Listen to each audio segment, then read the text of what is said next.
Queridos, graça e paz. É muito bom estar aqui. É, Confesso a você que é uma situação super estranha, super diferente, porque fazer isso daqui da igreja e ver os bancos sem vocês é uma coisa muito diferente. O Will está aqui ajudando a gravar isso, a gente fazer essa transmissão. Então, eu agradeço desde já, né, publicamente aí a ele. E que eu e você tenhamos um tempo bom, um tempo legal aqui de instrução. Como vocês já viram, como a gente já falou aí ao longo das nossas redes, o tema do nosso ano, nesses 25 anos da nossa igreja, é providência. As maravilhosas mãos providentes de Deus. E o que a gente vai fazer? A gente vai ter um mês muito legal e a gente crê na providência de Deus, e a gente vai falar muito sobre isso hoje e no meu sermão, domingo que vem, e a gente vai falar muito sobre como que às vezes a providência de Deus não nos é compreensível no primeiro momento. E para só para pensar como que isso é verdade nos nossos 25 anos. Esse ano é o nosso ano dos 25 anos. E a gente pensou em várias coisas ao longo do ano e Deus falou, quero que vocês cresçam de outra forma, quero que vocês pensem de outra forma, quero que vocês planejem isso de outra forma. E nos nossos 25 anos de jardim, de igreja plantada do Senhor aqui, a gente no começo do ano decidiu que a gente ia falar sobre providência. Sobre providência.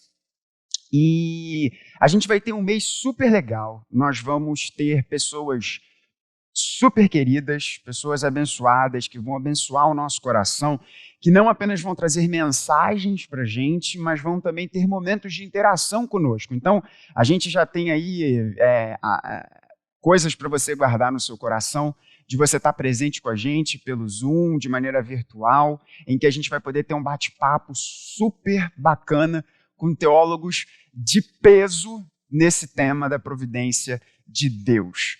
Então, não somente isso, mas a gente também vai ter uma ação de evangelismo super bacana que o Will vai explicar da melhor maneira possível, que só ele sabe fazer, como que vai ser essa ação. E essa fala aqui inicial é para ter você com a gente, é para ter você conosco. Não é porque nós estamos nos reunindo de forma virtual que nós deixamos de ser igreja. Nós somos igreja e temos sido levados a aprender como que o ser igreja transcende estas paredes aqui que nós estamos. Então guarda no seu coração, porque a gente vai ter muita coisa boa acontecendo durante esse mês de agosto. E o nosso foco aqui, nessa primeira fala, nessa fala que é até fora aqui do cronograma de pregações, para você ir na sua casa, ter aí no seu vídeo, você pausar, você abrir a Bíblia, você parar para pensar um pouco, anotar alguma questão, fazer alguma pergunta, direcionar essa pergunta para mim, para o Will, para o nosso seminarista Tinho, para os outros pastores da igreja. Você pode fazer isso aí no conforto da sua casa, pausar, parar, pensar, orar sobre isso que a gente vai falar agora. Porque o nosso foco aqui é fazer uma introdução sobre essa doutrina da providência. A gente quer fazer uma introdução como o pontapé inicial do nosso mês. Por que eu quis fazer isso? Eu conversei com o Will sobre esse assunto. Eu fiz perguntas para pessoas queridas minhas, não só gente próxima ali do meu convívio diário, mas com outras pessoas também, não apenas agora aqui, antes do mês de agosto, mas já fiz essa pergunta em outros contextos. E que pergunta é essa? Existe diferença entre a soberania de Deus e a providência? Soberania e providência são a mesma coisa. E eu fiquei surpreendido com as respostas. E com base nas respostas, eu fiquei pensando, bom, é importante que a gente fale sobre o que é soberania, o que é providência. O que é a providência de Deus? Soberania e providência são a mesma coisa. O que é a providência? Onde ela nos é apresentada na Bíblia? Qual é o entendimento que a gente tem sobre isso e por que é importante, por que nós, mocidade da Igreja do Jardim, escolhemos esse tema para conversar no mês de agosto. Por que nós escolhemos esse tema, na verdade? Porque na providência de Deus, a Igreja do Jardim, a sua mocidade, quis que a igreja fosse instruída nesse maravilhoso tema. Então, foi esse o contexto dessa mensagem inicial sobre o que é providência. E eu vou orar mais uma vez. Peço que você feche seus olhos aí comigo em casa, para que Deus dê um tempo bom para a gente aqui nessa sessão inicial ou na mensagem zero aqui do nosso mês de agosto. Então, feche aí os seus olhos. Pai bendito, nós pedimos a Ti mais uma vez que esse momento seja conduzido por Ti, seja conduzido, Senhor, pelas Tuas mãos providentes, e que seja um tempo agradável, bom, de instrução, de edificação para a Tua igreja. Nós oramos assim em nome de Cristo Jesus, e que as palavras dos meus lábios e o meditar do coração da Tua igreja sejam agradáveis a Ti. Amém. Por Cristo Jesus. Amém. Bom, vamos lá. O que é providência? O que é providência? É importante você entender que algumas palavras muito preciosas à nossa teologia não estão presentes na Bíblia.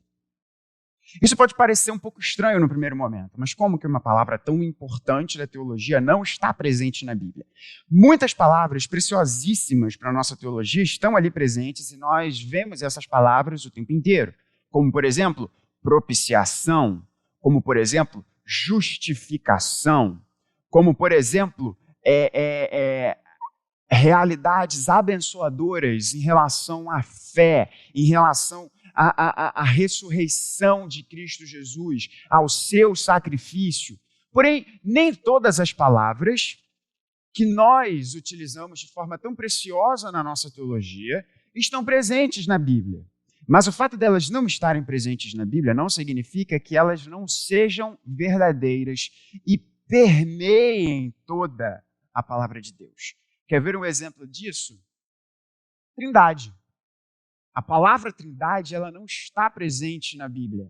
No entanto, nós vemos a Bíblia de Gênesis a Apocalipse falando sobre o ser trinitário de Deus. E assim também é com relação à providência. Nós não vemos a palavra providência na Bíblia, essa é uma palavra que não está presente no cânone bíblico, não existe uma palavra em hebraico ou em grego, ou nas pequenas porções da Bíblia em aramaico sobre providência. No entanto, nós vemos esta realidade presente na Bíblia como um todo. E que realidade é essa?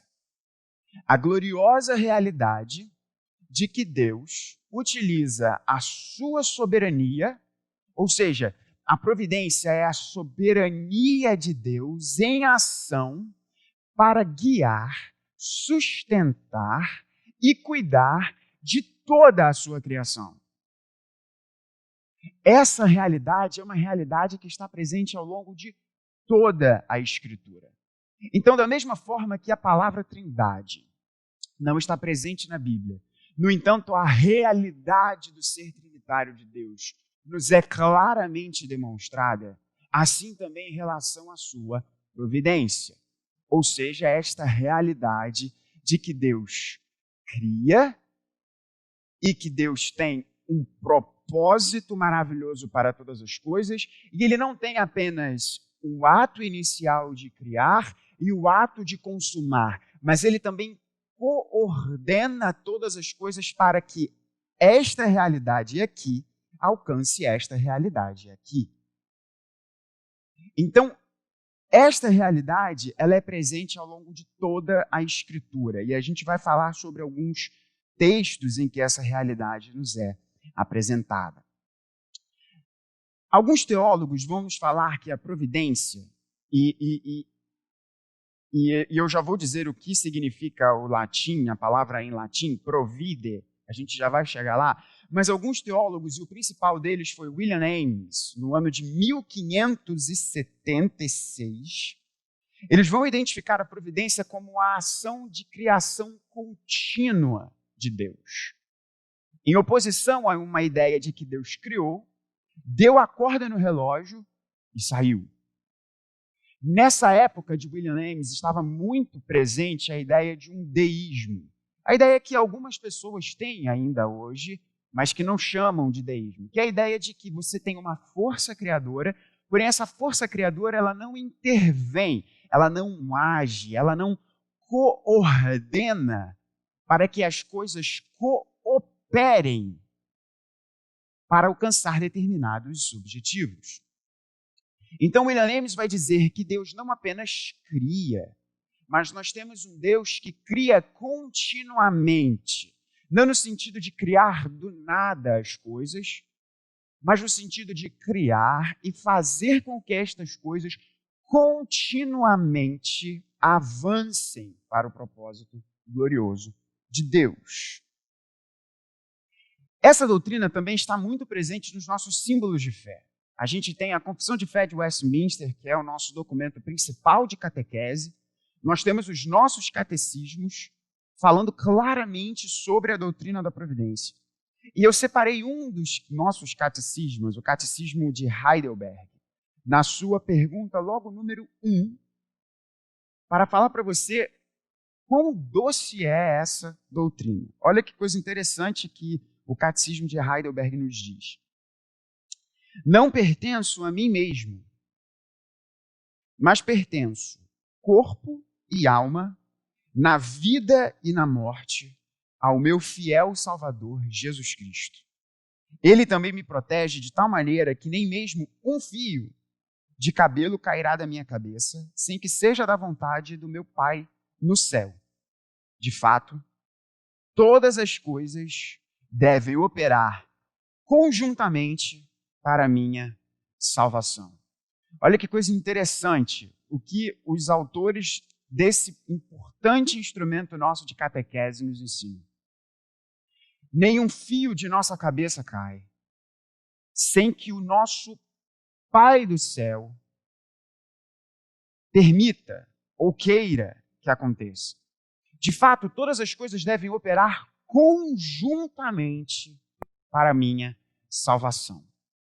Não quer dizer que Deus faz todas as coisas ou que todas as coisas são boas. Mas nessa maravilhosa soberania e sábia soberania de Deus, Ele faz com que estas coisas conjuntamente operem para o nosso bem. Isso é providência. Isso é providência. O John Piper, e sempre ele, mais uma vez, trocando ideia com o Will essa semana, eu falei sobre esse assunto. Eu falei, eu acho que é o John Piper que fala isso. E realmente eu fui pesquisar, ele mesmo que fala sobre isso. Que a providência de Deus é a forma de Deus mostrar a sua maravilhosa sabedoria em sua soberania. A providência é a forma que Deus usa para a sua soberania alcançar o seu propósito glorioso. O que isso quer dizer? Pensa comigo o que Deus responde a Jó. Agindo eu, quem impedirá? Por que isso não assusta o nosso coração? Porque o mesmo Deus que diz, agindo eu, quem impedirá, é o mesmo Deus que diz, através do seu servo Paulo, que todas as coisas cooperam para o bem daqueles que amam a Deus e que são chamados segundo o seu propósito. A soberania de Deus é o querer e o fazer.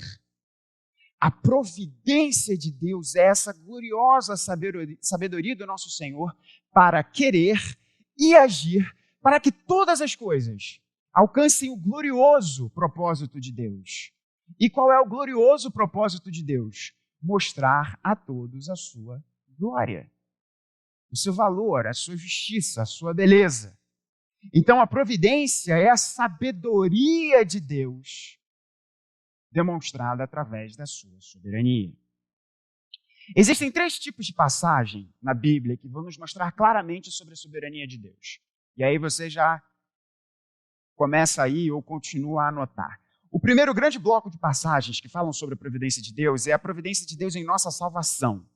São passagens soteriológicas, em que a providência de Deus nos é mostrada de forma soteriológica. Soter é uma palavrinha em grego que, que nos diz sobre salvação. São passagens soteriológicas em que Deus nos mostra de forma clara que Ele coordena as coisas para que a nossa salvação aconteça. O segundo grande bloco de passagens são passagens que nos mostram que Deus coordena a sociedade civil, o governo, as coisas da nossa vida, fatos, pessoas e acontecimentos, para mostrar que Ele é gracioso e para conduzir o seu propósito eterno. Essas passagens, por exemplo, nos mostram a graça comum de Deus e nos mostram que a graça comum de Deus age também em função da sua graça especial. Vou dar um exemplo aqui, claro sobre isso. Quando Paulo escreve aos Gálatas dizendo que na plenitude do tempo, Cristo, nascido de mulher, nascido sob a lei, nos vem, nos é dado, na plenitude dos tempos. Deus age por meio de um ordinário decreto de um imperador romano, uma verdadeira uma burocracia. Deus coordena que essa burocracia fosse utilizada, Deus é servido de utilizar uma canetada como parte do seu propósito glorioso de cumprir as promessas que ele havia feito ao povo de Israel e a toda a humanidade. Então, esse segundo grande bloco são referências bíblicas à ação de Deus através do governo civil. Quando, por exemplo, Deus levanta Ciro, o imperador pagão, para libertar o povo de Israel do cativeiro babilônico. E um terceiro grande bloco de passagens, e esse bloco é tenso, e a gente vai ter um evento, uma roda de conversas com seminaristas para discutir exatamente esse tema aqui, um dos eventos especiais aí do nosso mês de agosto. São passagens em que a Bíblia faz uma defesa, digamos assim, sobre a maneira de Deus agir a despeito da realidade do mal. O grande problema da Teodiceia. E a gente vai falar sobre providência de Deus e a teologia do teísmo aberto. Se você não sabe o que é isso, você vai ter uma aula sobre esse assunto e uma roda de conversas muito interessante sobre esse tema. Importante a gente ter essa distinção. Passagens soteriológicas, passagens em que Deus demonstra através do governo e da sociedade civil a sua ação, e passagens em que Deus nos instrui sobre a sua forma de agir a despeito da realidade do mal. Esses são os três grandes blocos de passagens em que Deus nos mostra a sua providência. E eu vou dizer por que nós escolhemos um livro especial durante o mês de agosto para passear, percorrer este livro do início ao fim, com base nesses três grandes blocos de passagens sobre a providência de Deus. Eu quero também falar com você sobre um dos desafios culturais, na verdade, o maior desafio cultural da gente enxergar a providência de Deus. Lutero tem uma expressão muito interessante ao nos dizer que Deus, na verdade, o trabalhador que tira o leite e o padeiro que faz o pão são usados como máscaras por Deus para que ele se esconda a fim de atender às nossas orações por sustento diário. Olha que coisa interessante essa frase de Lutero.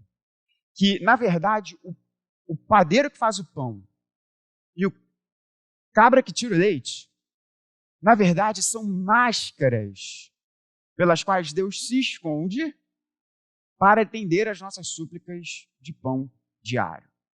Por que eu estou trazendo essa frase de Lutero? Porque um dos maiores desafios da nossa cultura é nós reconhecermos que tudo é dado. Tudo vem de ti, e das tuas próprias mãos te damos. Toda boa dádiva vem do Pai das luzes. No entanto, nós temos uma cultura, nós estamos inseridos numa cultura, que é a cultura do super-homem ou da super-mulher, em que nós somos autossuficientes ou buscamos a nossa autossuficiência o tempo inteiro. E não reconhecemos que o mero ar de respirar é um presente e uma permissão de Deus. O mero ato de nós continuarmos a nossa vida e de Deus sustentar o universo através da sua palavra poderosa, que é Cristo, como nos ensina o autor aos Hebreus, é uma dádiva. Porém, nós estamos tão saturados e a nossa mente está tão saturada do dinheiro que nós podemos fazer, que nós simplesmente cerramos os nossos olhos para essa realidade de que Deus é o doador de todas as coisas.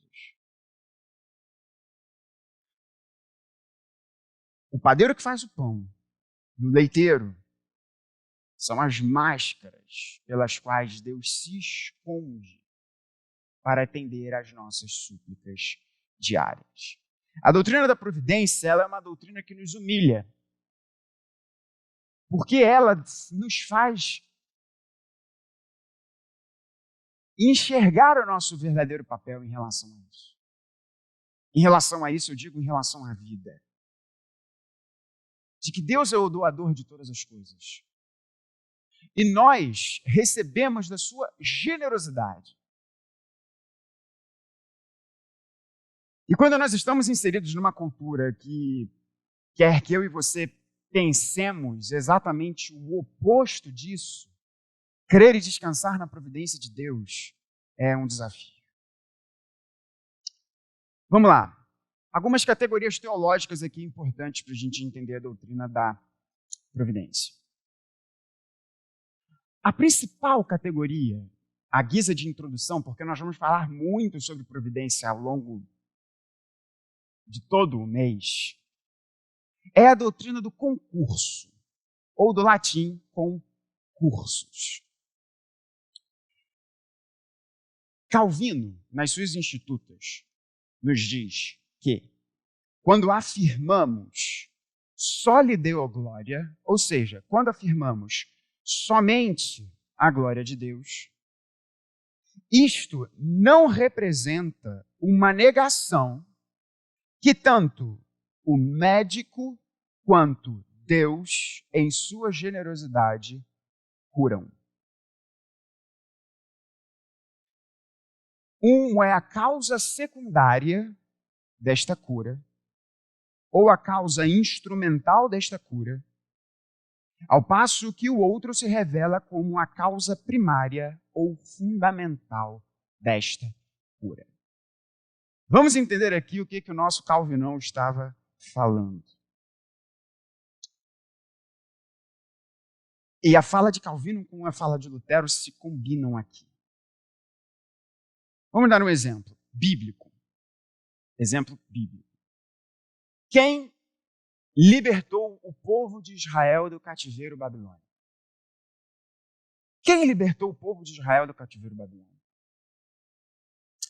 Quem matou Jesus? Quem ordenou ou guiou que Paulo tomasse a estrada de Damasco naquele momento, naquele dia, naquela hora? Quando nós começamos a fazer esses tipos de pergunta, ou então dei exemplos bíblicos, mas pense na sua vida. Quem fez? Quem permitiu? Quem guiou? Quem tomou a decisão de que num dia X você conhecesse a pessoa com quem você é casado, com quem você namora?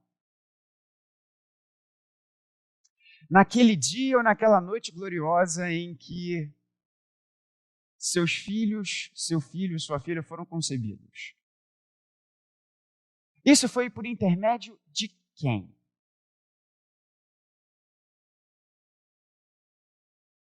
Quem dá o sustento diário? O padeiro que faz o pão? Ou há alguém por trás, como que usando uma máscara, para dar o sustento diário? A doutrina do concurso vai nos dizer, ou do concursos, né, que é concurso em português, vai nos dizer que todas as coisas têm uma causa primária e uma causa secundária. Michael Horton, que é um dos principais teólogos sistemáticos, vai nos dizer que para facilitar o nosso entendimento, a gente pode substituir a causa secundária por instrumental e a causa primária como fundamental. Ou seja, todas as coisas, tudo que acontece, há uma causa fundamental, ou seja, está no fundamento daquilo, e uma causa instrumental, que é utilizado para alcançar determinado objetivo.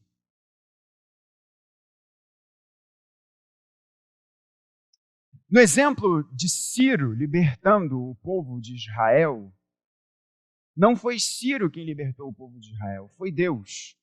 No entanto, Deus liberta o povo de Israel através de Ciro. Ciro seria, portanto, a causa instrumental da libertação do povo de Deus, cuja causa primária ou fundamental é o sábio conselho de Deus.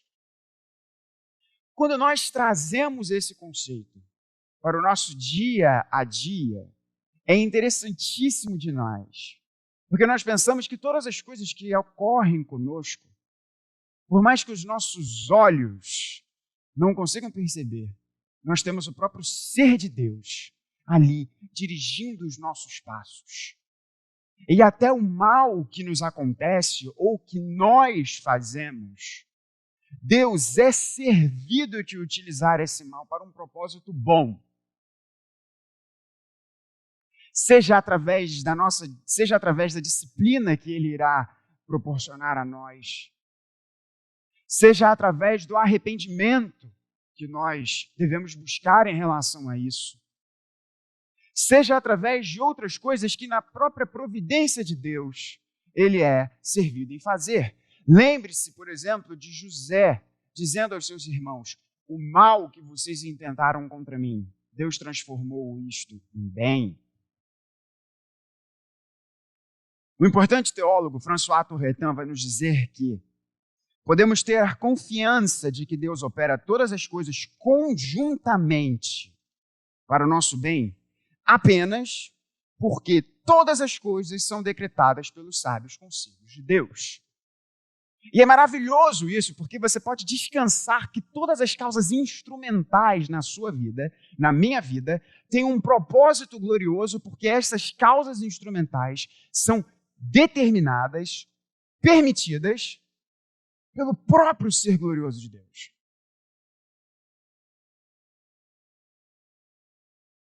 Além da doutrina do concurso, há uma outra categoria teológica muito importante. Eu vou falar sobre essa e mais uma terceira aqui, para a gente fechar essa fala inicial.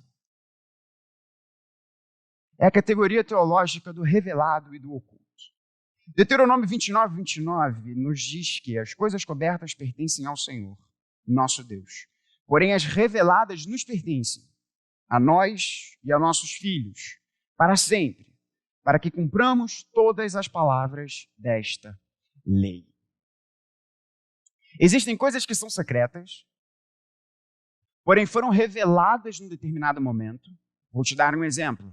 Lembra de Paulo escrevendo aos Efésios, dizendo que o mistério oculto de Deus fora revelado. Que mistério é esse? É de que o propósito eterno de Deus é trazer para si, é fazer para si um povo composto por judeus e gentios, que são unidos e trazidos a Deus tão somente através da gloriosa graça de Cristo Jesus. De modo que a cruz de Jesus e a garantia do túmulo vazio rompem o muro de separação que havia sido construído pelos próprios judeus com relação aos gentios. Isso estava secreto, porém Deus escolheu revelar num determinado momento.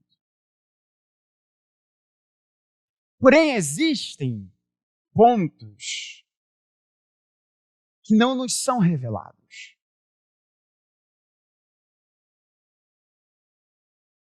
E simplesmente serão mantidas em oculto por Deus. Antigamente, quando eu era pequeno, eu tinha uma frase, e eu dizia, eu com a minha mente inquieta, eu sempre dizia, mas quando eu chegar no céu, isso daí eu vou entender. Quando eu chegar no céu, eu vou perguntar isso para Deus e Ele vai me responder e eu vou entender. Quando eu estiver na glória, o meu entendimento não será mais obscurecido pelo pecado e eu vou entender. Gente, isso não é verdade. É certo que muitas coisas nós teremos uma clareza que hoje nós não temos por conta dos efeitos do pecado em nossas capacidades cognitivas.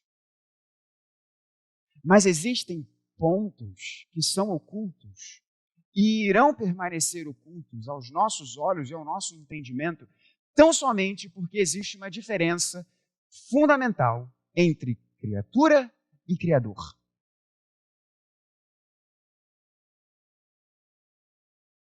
E antes disso te angustiar, você deve descansar nesta realidade.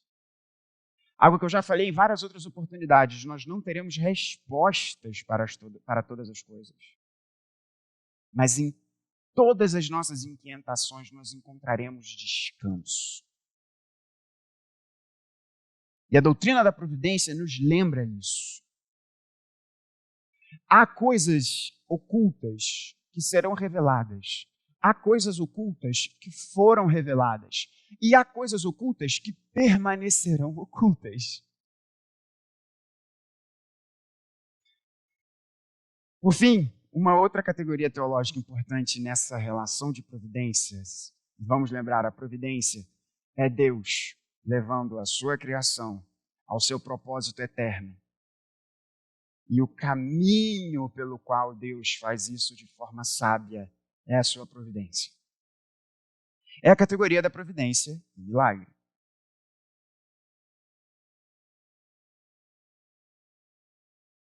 O próprio Michael Horton vai nos dizer que, com respeito à providência, a questão nunca é se as causas são exclusivamente naturais ou sobrenaturais, mas qual o envolvimento de Deus em cada momento, se ele é providencial ou milagroso. Todo nascimento é um milagre?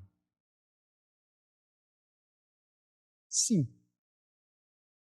E o nascimento, ao mesmo tempo, é algo da ordem criada por Deus.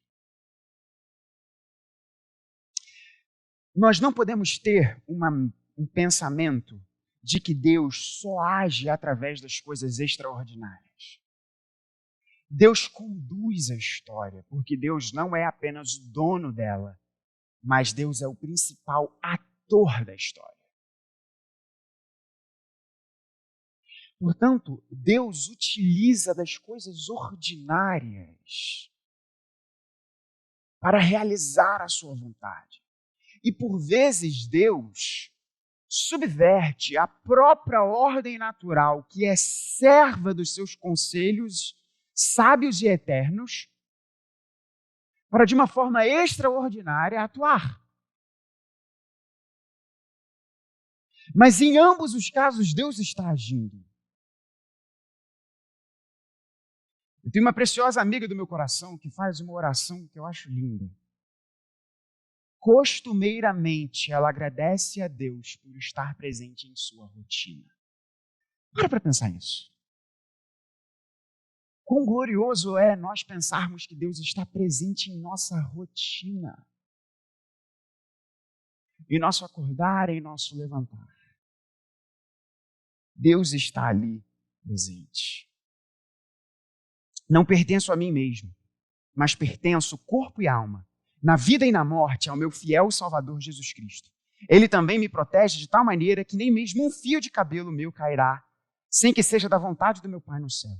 De fato, todas as coisas devem operar conjuntamente para a minha salvação. Eu reli a pergunta número 1 do Catecismo de Heidelberg. Portanto, nos nossos 25 anos, nós desejamos e pedimos a Deus que Ele edifique o nosso coração através desse glorioso entendimento de que Deus está ativamente em todos os momentos da nossa vida, na ordinariedade e na extraordinariedade das coisas, nos conduzindo para um propósito glorioso. E nós escolhemos um livro da Bíblia que é a maior história de amor para nos apresentar essas três categorias: salvação, governo de Deus através da ordinariedade das coisas e a ação de Deus a despeito da realidade do mal. E esse livro se encontra no Antigo Testamento, posicionado de uma forma gloriosa na transição do Pentateuco para o reinado davídico, em que Deus nos apresenta a história de um glorioso casal, Ruth e Boaz.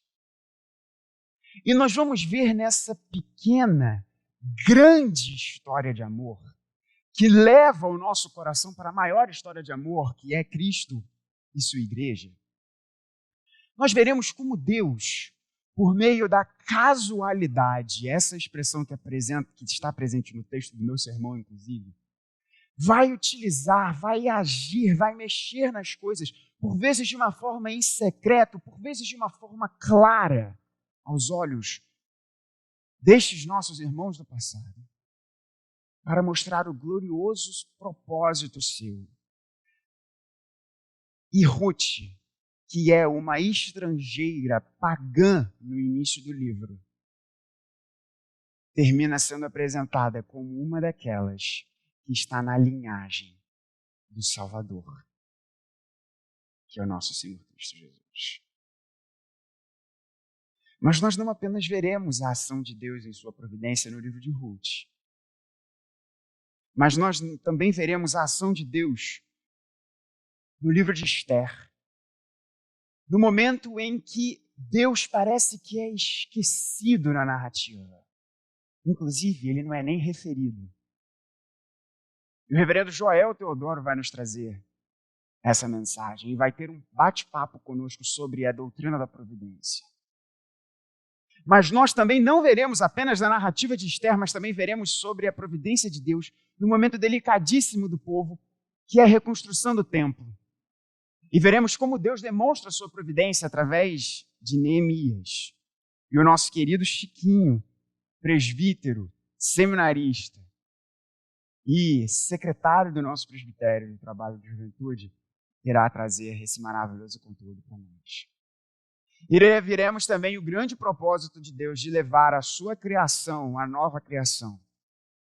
E o meu querido amigo Antônio José vai nos abençoar com essa mensagem.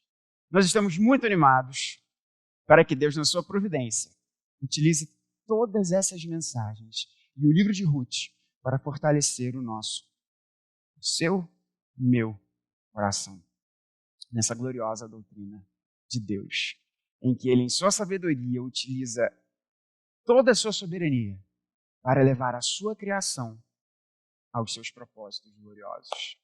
Que Deus nos abençoe.